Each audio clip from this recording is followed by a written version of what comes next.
Right now, as you're watching this video, the top 10% of people control 67% of all wealth on Earth. Meanwhile, the bottom 50%, that's half of humanity, owns just 2.5%. But here's what nobody talks about: the hidden costs of this disparity that affect you, whether you're rich or poor. And by the end of this video, you'll understand why this wealth gap isn't just unfair, it's economically devastating for everyone. Welcome back to Financial Mysteries, where we uncover the financial forces shaping our world. Today, we're diving into wealth inequality, but not the way you've heard it before. In 1963, the wealthiest Americans had about 36 times more wealth than the average middle-class family. By 2022, that number exploded to 71 times, and in 2024, billionaire wealth grew at triple the rate of everyone else's. But this isn't just about numbers on a spreadsheet. This disparity creates hidden costs that drain our economy, destroy opportunity, and trap millions in cycles they can't escape. Let's expose these mysteries. Hidden cost number 1. Your health. Here's something that'll blow your mind. 20% of all healthcare costs in developed nations come directly from health inequities caused by wealth disparity. That's billions of dollars annually. When people can't afford preventive care, they end up in emergency rooms with conditions that could have been treated early. Who pays for that? Everyone, through higher insurance premiums, increased taxes, and overwhelmed hospital systems. The wealthy think they're insulated, but they're not. When hospitals are overcrowded and doctors are burned out treating preventable diseases, even those who can afford care suffer from reduced quality and longer wait times. This is a hidden tax on the entire system, and it's growing every year. But wait, there's more. Hidden cost number 2. The $100 billion heist. Every single year, poor countries lose over $100 billion to tax dodging by wealthy individuals and corporations. That's not a typo, $100 billion. This money could build schools, hospitals, infrastructure, the very things that create economic mobility. Instead, it sits in offshore accounts in the Cayman Islands, Panama, and Switzerland. And here's the kicker. When the ultra-wealthy don't pay their fair share, governments have two choices: cut services or raise taxes on everyone else. Guess which one they choose? Middle-class taxpayers end up carrying the burden while billionaires optimize their tax rates down to single digits. It's a rigged game, and we're all paying the price. Hidden cost number 3. The death of the American dream. Economic mobility, the idea that you can work hard and climb the ladder, is dying, and education is where it's being murdered. Children born into the bottom 20% have only a 7.5% chance of reaching the top 20% in their lifetime. Why? Because quality education is increasingly tied to zip codes and family wealth. Wealthy families can afford private schools, tutors, test prep, and legacy admissions to elite universities.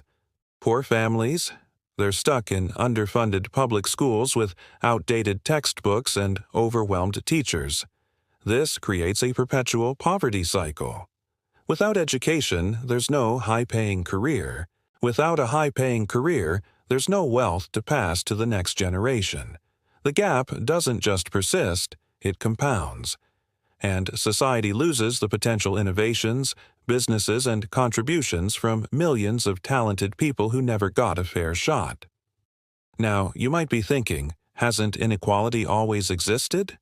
Yes, but not like this. Today's wealth concentration matches the late 1920s, right before the Great Depression. The top 0.1%, that's 1 in every 1,000 people, controls a share of wealth we haven't seen in nearly a century. Back then, it was the Gilded Age tycoons, Rockefeller, Carnegie, Morgan. Today, it's tech billionaires and hedge fund managers. Different names, same pattern. And here's what history teaches us. Extreme inequality doesn't just create social unrest, it destabilizes entire economies. When the vast majority has no purchasing power, who buys the products? Who drives economic growth? The 1929 crash happened partly because wealth was so concentrated that consumer demand collapsed. We're walking the same tightrope today. So, what's driving this? 3 major forces. First, tax policy changes. Since the 1980s, tax rates on the wealthy have been slashed. The top marginal rate dropped from 70% to 37%. Capital gains, how the rich make most of their money, are taxed lower than wages. This isn't an accident, it's policy. Second, financialization. The economy shifted from making things to trading financial assets. And who owns those assets? The top 10% owns 90% of all stocks. When the stock market booms, wealth concentrates further. Third, asset concentration. Real estate, businesses, intellectual property, the assets that generate passive income, are increasingly owned by fewer people. If you don't own assets, you're falling behind, no matter how hard you work. These aren't natural market forces. They're the result of deliberate choices by policymakers influenced by those who benefit most from the status quo. So, what do we do about it? First, understand that this affects you. Whether you're struggling to pay rent or sitting comfortably in the middle class, these hidden costs are draining your potential wealth through higher taxes, worse services, and reduced economic opportunity. Second, demand transparency. Support policies that close tax loopholes, fund education equitably, and create genuine economic mobility. Third, educate yourself. Understanding these systems is the first step to changing them. That's why this channel exists, to expose the financial mysteries that shape our lives. If this video opened your eyes, hit that subscribe button. We're building a community that refuses to accept the status quo without question. Next time, we're diving into the history of tax havens, how tiny islands became the world's biggest money launderers, and why governments let it happen. You won't want to miss it.